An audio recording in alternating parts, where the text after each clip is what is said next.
नमस्कार, मैं हूं सत्यपाल और आप देख रहे हैं CWB हिंदी न्यूज। शक संवत 1948 विक्रम संवत 2083 आज ज्येष्ठ मास के शुक्ल पक्ष की चतुर्दशी तिथि और दिन शनिवार है। तदनुसार अंग्रेजी तारीख 30 मई सन 2026 आज चतुर्दशी तिथि सुबह 11:58 तक रहेगी। उसके उपरांत पूर्णिमा तिथि लग जाएगी। सबसे पहले आज की सुर्खियां। हरियाणा में कृषि यंत्रों पर मिलेगी 50% सब्सिडी। कपास व बाजरा खेती पर मिलेंगे 8,500 रुपए। बताएंगे पूरी अपडेट। हरियाणा में 13,000 किसानों को मिलेंगे नए बिजली ट्यूबवेल कनेक्शन। 45 दिन में मिलेगी बोरवेल लगाने की परमिशन। हरियाणा शिक्षक पात्रता परीक्षा टली, अब 4 व 5 जुलाई को होगी। पुरानी चेयरमैन का 4 दिन पुराना फैसला बदला। आरएसएस के फीडबैक पर गई हरियाणा बीजेपी अध्यक्ष की कुर्सी। 15 दिन पहले लिखी गई स्क्रिप्ट। 3 साल का कार्यकाल था, लेकिन 2 साल ही रहे बडोली। गुजरात तीसरी बार आईपीएल के फाइनल में पहुंची। राजस्थान को 7 विकेट से हराया। गिल का शतक तो सूर्यवंशी के 96 रन काम न आए। एशियन गेम्स के लिए ट्रायल दे सकेंगी महिला पहलवान विनेश फोगाट। सुप्रीम कोर्ट ने दी अनुमति। हरियाणा डीजीपी की हाई लेवल समीक्षा मीटिंग। कानून व्यवस्था, नीट परीक्षा और नशामुक्त हरियाणा पर हुई चर्चा। लाल डोरा विवादों पर हरियाणा सरकार का बड़ा एक्शन। अब बीडीपीओ व डीडीपीओ नहीं, बल्कि सीधे तहसीलदार करेंगे फैसला। सीबीएसई 12वीं के छात्र 1 जून से री-एवल्यूएशन करा पाएंगे। Answer sheet blur, site crash होने के बाद फैसला लिया। मौसम विभाग की चेतावनी, जून व जुलाई में भी हीटवेव चलेगी। मानसून श्रीलंका में अटका, 7 दिन बाद केरल में पहुंचेगा। इस साल 10% कम बारिश का अनुमान। और सुप्रीम कोर्ट बोला शिक्षकों को टेट पास करना ही होगा। 31 अगस्त 2028 तक मोहलत दी। कहा बिना योग्यता वाले शिक्षक रहे तो असर आने वाली पीढ़ियों पर होगा। और अब खबरें विस्तार से। हरियाणा में पश्चिमी विक्षोभ सक्रिय होने के चलते मौसम का मिजाज बदला हुआ है। दोपहर तक गर्मी के बाद शाम को मौसम में अचानक बदलाव हुआ। राज्य के रेवाड़ी, सिरसा, हिसार, गुरुग्राम, नूंह, महेंद्रगढ़, भिवानी, चरखी दादरी और फतेहाबाद में तेज हवाओं और आंधी के साथ बारिश और जमकर ओलावृष्टि हुई। बारिश के बाद राज्य के अधिकतम तापमान में 3.9 डिग्री सेल्सियस की गिरावट दर्ज की गई, जिससे लोगों को आग उगलने वाली गर्मी से बड़ी राहत मिलती दिखाई दी। मौसम विशेषज्ञ डॉक्टर चंद्रमोहन के अनुसार हरियाणा राज्य में फिलहाल मौसम ने करवट ली हुई है। एक मध्यम श्रेणी का पश्चिमी विक्षोभ सक्रिय हुआ है, जिसके प्रभाव से राज्य में आंधी बारिश के साथ जमकर ओले पड़े। वहीं 30 मई यानी आज को लेकर ऑरेंज अलर्ट मौसम विभाग की तरफ से जारी किया गया है। बारिश के बाद तापमान में गिरावट दर्ज की गई है, जिससे नौतपा का असर भी कम हुआ है। वहीं 2 जून को एक और पश्चिमी विक्षोभ सक्रिय होने की संभावना है, जिसके प्रभाव से मौसम में बदलाव होगा। इससे लोगों को आने वाले कुछ दिन गर्मी से राहत मिलती हुई दिखाई देगी। हरियाणा विद्यालय शिक्षा बोर्ड ने हरियाणा शिक्षक पात्रता परीक्षा यानी एसटेट 2025 को पोस्टपोन कर दिया है। 27 मई को ही नए बोर्ड चेयरमैन का पदभार संभालने वाले शंकर धुप्पड़ ने एसटेट परीक्षा पोस्टपोन करने का फैसला लिया है। अब यह परीक्षा 4 व 5 जुलाई को आयोजित होगी। इससे पहले शिक्षा बोर्ड के चेयरमैन रहते हुए डॉक्टर पवन शर्मा ने 25 मई को तारीखों की घोषणा की थी। इसके तहत परीक्षा का आयोजन 13 और 14 जून को होना था। धुप्पड़ ने परीक्षा पोस्टपोन करने और नई तिथियों के बारे में जानकारी दी। चेयरमैन ने कहा कि 3 दिन में सैकड़ों ईमेल बोर्ड के पास पहुंच गई हैं। कई लोगों ने कॉल भी किए। कुछ छात्र संगठनों ने ज्ञापन भी दिए हैं, जिसमें कहा गया है कि इतनी धूप में कैसे पेपर देंगे। इसके अलावा 14 जून को हरियाणा पब्लिक सर्विस कमीशन यानी एचपीएससी का भी पेपर है। यह डेट क्लैश कर रही थी। इन्हीं सारे फैक्ट्स को देखते हुए फाइल मंगवाई गई और एसटेट स्थगित करने का फैसला लिया। अब 2,45,000 युवाओं का इंतजार 20 दिन और आगे बढ़ गया है।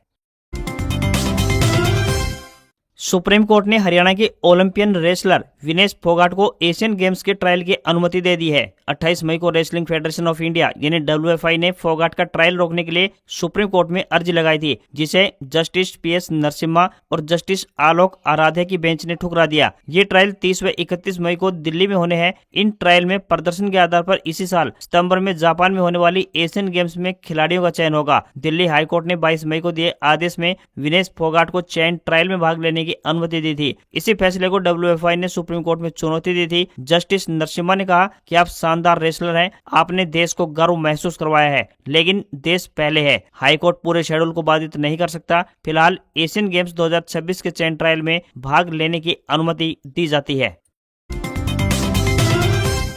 हरियाणा के पुलिस महानिदेशक यानी डीजीपी अजय सिंघल ने प्रदेश में कानून व्यवस्था, अपराध नियंत्रण, नीट परीक्षा की सुरक्षा व्यवस्था तथा नशा मुक्त हरियाणा अभियान को लेकर उच्च स्तरीय समीक्षा बैठक की। बैठक में प्रदेश भर के अतिरिक्त पुलिस महानिदेशक, पुलिस महानिरीक्षक, पुलिस आयुक्त, पुलिस अधीक्षक सहित अनेक वरिष्ठ अधिकारियों ने हिस्सा लिया। बैठक की अध्यक्षता करते हुए डीजीपी ने कहा कि आगामी 21 जून को आयोजित होने वाली नीट परीक्षा को शांतिपूर्ण, निष्पक्ष एवं पारदर्शी ढंग से संपन्न करवाना हरियाणा सरकार की सर्वोच्च प्राथमिकताओं में शामिल है। उन्होंने कहा कि सीएम नायब सिंह सैनी स्वयं इस विषय को गंभीरता से मॉनिटर कर रहे हैं और परीक्षा प्रक्रिया पर केंद्र एवं राज्य स्तर पर नियंत्रण निगरानी रखी जाएगी। डीजीपी ने विशेष रूप से खुफिया तंत्र को सक्रिय रखने के निर्देश देते हुए कहा कि पेपर लीक अथवा किसी भी प्रकार की अनियमितता पर हरियाणा पुलिस की कड़ी नजर रहेगी तथा उन्हें रोकने के भरसक प्रयास होने चाहिए। उन्होंने स्पष्ट कहा कि इस मामले में किसी प्रकार की लापरवाही स्वीकार नहीं की जाएगी। साथ ही बैठक में नशा मुक्त हरियाणा अभियान को लेकर भी व्यापक चर्चा की गई है। सोनीपत जिले में स्वास्थ्य सेवाओं को और अधिक मजबूत, आधुनिक और जनहितकारी बनाने की दिशा में शुक्रवार का दिन ऐतिहासिक साबित हुआ। हरियाणा सरकार ने जिले को एक साथ 3 बड़ी स्वास्थ्य परियोजनाओं की सौगात दी है, जिनसे आमजन, विशेषकर गरीब मरीजों, महिलाओं और दूर दराज क्षेत्रों से आने वाले लोगों को बड़ी राहत मिलती हुई दिखाई देगी। मुख्यमंत्री नायब सिंह सैनी ने पंचकुला में आयोजित राज्य स्तरीय कार्यक्रम से वर्चुअल माध्यम द्वारा जिला नागरिक अस्पताल सोनीपत में अमृत फार्मेसी एवं विटा बूथ, आधुनिक विश्राम सराय और स्वस्थ नारी सशक्त परिवार क्लिनिक का शिलान्यास किया। इन परियोजनाओं के शुरू होने से जिले की स्वास्थ्य सेवाओं को नई दिशा मिलेगी और मरीजों को अधिक सुविधाजनक, किफायती तथा सम्मानजनक चिकित्सा वातावरण उपलब्ध होगा। भाजपा ने गुरुवार को हरियाणा सहित 4 राज्यों दिल्ली, त्रिपुरा और पंजाब में प्रदेश अध्यक्ष बदल दिए। हरियाणा में कमान सौंपी गई पानीपत की रेडियोलॉजिस्ट डॉक्टर अर्चना गुप्ता को उन्हें मोहनलाल बड़ौली के स्थान पर यह जिम्मेदारी दी गई है। हरियाणा में 43 साल बाद महिला को राज्य के संगठन की जिम्मेदारी सौंपी गई है। सबसे खास बात यह है कि बड़ौली को 2024 के विधानसभा चुनाव से एन पहले ही प्रदेश अध्यक्ष बनाया गया था। उनका कार्यकाल 3 साल का था, लेकिन उन्हें 1 साल पहले ही चलता कर दिया गया। इस बदलाव की पटकथा पानीपत में 13 व 14 मई को ही 3 दिवसीय अखिल भारतीय प्रतिनिधि सभा की बैठक में ही लिखी जा चुकी थी। आरएसएस के इंटरनल सोर्स ने बताया कि पानीपत में सर संघ चालक मोहन भागवत के साथ कई बैठकों का दौर चला, तो उनमें आगामी चुनाव को देखते हुए आरएसएस की भूमिका और भाजपा के संगठन को लेकर भी विस्तार से चर्चा हुई थी। तय हुआ कि जो भी प्रदेश अध्यक्ष बने वह आगामी चुनाव तक बने और उसे पूरा होमवर्क करने का समय मिले। इसके अलावा राजनीति के जानकारों का मानना है कि हरियाणा में भाजपा गैर जाट वोटरों के बाद महिला वोटरों को भी अपनी ओर झुकाव करना चाहती है। वहीं मोहनलाल बड़ौली का नाम रेप केस और आंतरिक अनुशासन को संभालने में विफल होने में भी आने लगा था। कुलदीप बिश्नोई के साथ मौजूदा प्रकरण ने इसे हवा देने का काम किया। भाजपा के सूत्रों के अनुसार मोहनलाल बड़ौली ने मनोहर लाल खट्टर से दूरी और मुख्यमंत्री नायब सिंह सैनी से काफी नजदीकियां भी बनाई। केंद्रीय मंत्री से अंदर खाने दूरियां बढ़ाने का खामियाजा बड़ौली को भुगतना पड़ा। वे भाजपा संगठन के कार्यक्रमों से ज्यादा मुख्यमंत्री के कार्यक्रमों में जाना ज्यादा पसंद करने लगे थे। वहीं अर्चना गुप्ता की संगठन में पकड़ है और केंद्रीय मंत्री मनोहर लाल खट्टर के साथ भी बेहतर रिश्ते हैं। केंद्रीय माध्यमिक शिक्षा बोर्ड यानी सीबीएसई के 12वीं छात्र अब 1 जून से रीएवल्यूएशन और आंसर शीट की स्कैन कॉपी के लिए ऑनलाइन आवेदन कर पाएंगे। बोर्ड ने शुक्रवार को तारीख बढ़ाने का ऐलान किया है। बोर्ड ने 19 मई से यह प्रक्रिया शुरू की थी, लेकिन आवेदन संख्या ज्यादा होने के कारण वेबसाइट क्रैश हो रही थी। इसके बाद तारीख बढ़ाकर 25 मई कर दी गई थी। स्टूडेंट्स को रीएवल्यूएशन के दौरान पोर्टल पर सर्वर डाउन, पेमेंट फेल होने और ब्लर पेज जैसी तकनीकी दिक्कतें सामने आई थी। स्टूडेंट्स की शिकायत के बाद सीबीएसई ने पोर्टल पर रीएवल्यूएशन के लिए आवेदन प्रक्रिया को बंद कर दिया था। बोर्ड का कहना है कि वह पोर्टल को बेहतर बनाने पर काम कर रहा है ताकि छात्रों को आवेदन करते समय परेशानी का सामना न करना पड़े। इस बार 4 लाख से ज्यादा छात्रों ने अपनी कॉपी दोबारा से जांचने यानी कि रीएवल्यूएशन के लिए अप्लाई किया है। सीबीएसई ने इस साल पहली बार ऑन स्क्रीन मार्किंग यानी ओएसएम सिस्टम लागू किया है। कई स्टूडेंट्स और उनके पेरेंट्स ने ओएसएम पर सवाल उठाते हुए शिकायत की थी कि इससे नंबर कम आए हैं। इसके बाद बड़ी संख्या में स्टूडेंट्स ने रीएवल्यूएशन के लिए आवेदन करना शुरू किया था।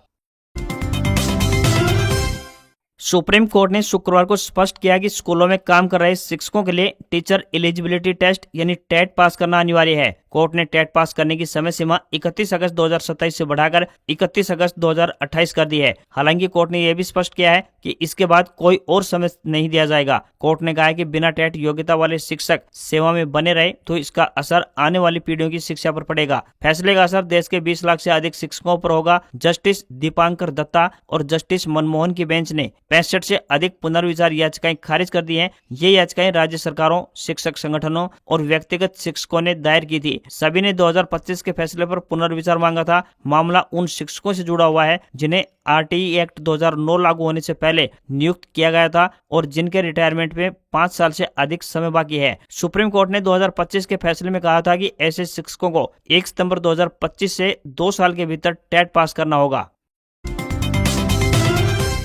हरियाणा में किसानों के लिए एक जरूरी खबर सामने आई है। बता दें कि खरीफ सीजन 2026 के लिए मेरी फसल मेरा ब्यौरा पोर्टल खोल दिया गया है। कृषि विभाग के एक अधिकारी ने बताया कि धान की सीधी बिजाई यानी डीएसआर करने वाले किसानों को 4,500 रुपए प्रति एकड़ प्रोत्साहन राशि का लाभ मिलेगा। इसके लिए उन्हें धान की सीधी बिजाई करनी होगी और 15 जून तक मेरी फसल मेरा ब्यौरा पोर्टल पर रजिस्ट्रेशन कर डीएसआर विकल्प का चयन करना अनिवार्य होगा। उन्होंने बताया कि इस खरीफ सीजन में पूरे राज्य में 600 डायरेक्ट सीडेड राइस यानी डीएसआर मशीनें सब्सिडी पर उपलब्ध करवाई जाएंगी। इन मशीनों पर किसानों को 50% या अधिकतम 40,000 रुपए तक सब्सिडी राशि का लाभ मिलेगा। एक किसान एक उपकरण के लिए आवेदन कर सकता है। सब्सिडी का लाभ एक उपकरण पर ही दिया जाएगा। प्रदेश सरकार की मेरा पानी मेरी विरासत योजना के तहत जिन किसानों ने पिछले साल धान की फसल का पंजीकरण करवाया था, लेकिन इस बार धान की जगह पर मक्का, कपास, दलहन, तिलहन या चारा फसल, प्याज, बागवानी, सब्जियां या एफ्रो फॉरेस्ट्री की बिजाई या खेत खाली छोड़ने वाले किसानों को प्रति एकड़ 8,000 रुपए प्रोत्साहन राशि दी जाएगी।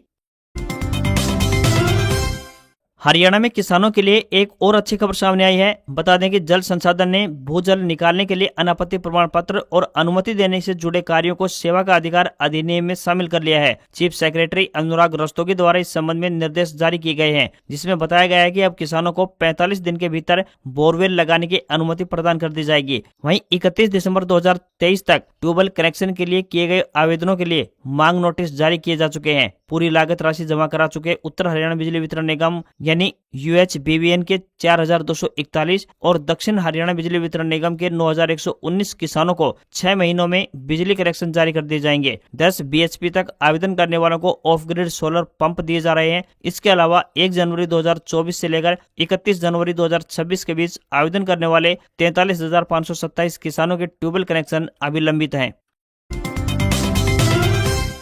देश में मानसून की एंट्री लेट हो गई है। मौसम विभाग ने बताया कि श्रीलंका के ऊपर कम दबाव वाली तूफानी हवाओं के चलते मानसून केरलम तट से 30 से 35 किलोमीटर दूर 5 दिन से अटका हुआ है और अगले 2 से 3 दिन इसके आगे बढ़ने के आसार नहीं है। केरलम के तट पर मानसून पहुंचने की सामान्य तारीख 1 जून मानी जाती है। इससे पहले मौसम विभाग ने 26 मई तक ही मानसून आने का अनुमान लगाया था। ताजा अनुमान के मुताबिक अब यह 7 दिन बाद केरल तट पर पहुंचेगा, यानी पिछले अनुमान से मानसून तकरीबन 10 दिन बाद देश में एंट्री करेगा। IMD के मुताबिक जून व जुलाई में भी उत्तर प्रदेश, हरियाणा, पंजाब, बिहार, उड़ीसा, छत्तीसगढ़, गुजरात और आंध्र प्रदेश में हीट वेव चलने की संभावना है। आमतौर पर उस वक्त तापमान 30 से 35 डिग्री सेल्सियस तक रहता है। इस बार 3 डिग्री ज्यादा टेम्परेचर रहेगा। मौसम विभाग ने बताया कि इस साल देश में औसतन 78 सेंटीमीटर बारिश का अनुमान है, जो सामान्य से तकरीबन 10% कम है। मौसम विभाग ने बताया कि जून में मध्य प्रदेश, उत्तर प्रदेश, बिहार, झारखंड में सामान्य से भी कम बारिश होगी, तो वहीं महाराष्ट्र, राजस्थान और गुजरात के कुछ हिस्सों में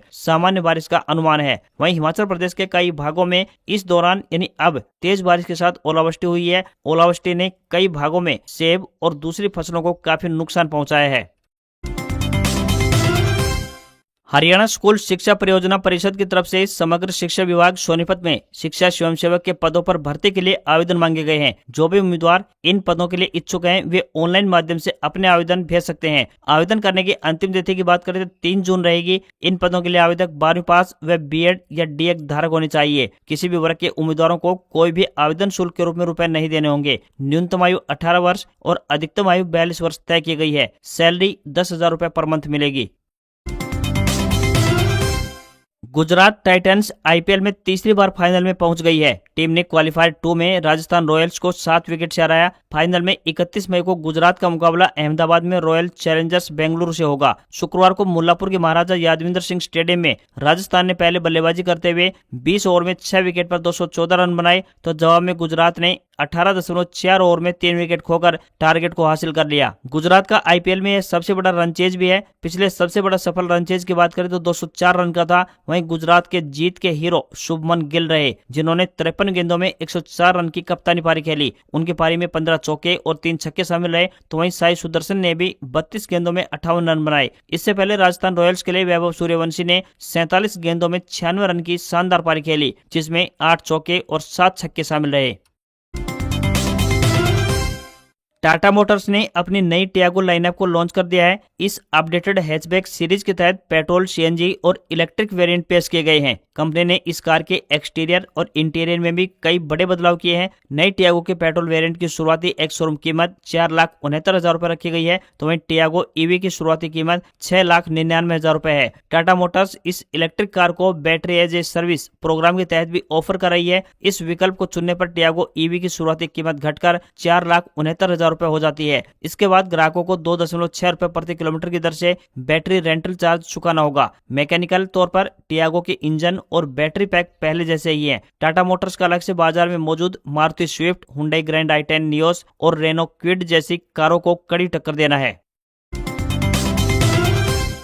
भारतीय शेयर बाजार में सेंसेक्स 1092 अंक गिरकर 74,775 के लेवल पर बंद हुआ। निफ्टी भी 359 अंक गिरकर 23,547 के स्तर पर बंद हुआ। कारोबार के दौरान मेटल व ऑटो शेयरों में सबसे अधिक गिरावट देखने को मिली। दोपहर बाद 3 बजे बाजार में अचानक बड़ी गिरावट सामने आई। तब सेंसेक्स तकरीबन 950 अंक गिरकर 74,589 और निफ्टी 300 अंक गिरकर 23,484 के दिन के निचले स्तर पर आ गया था। वहीं दिन भर के पूरे कारोबार के दौरान सेंसेक्स अपने ऊपरी स्तर से 1600 अंक और निफ्टी 500 से अधिक अंक टूटा था। आज खबरों बस इतना ही। देखते रहिए आपका अपना हरियाणा का सबसे बेहतरीन news channel CWB Hindi news. नमस्कार। इसी आशा के साथ आपका दिन शुभ रहे।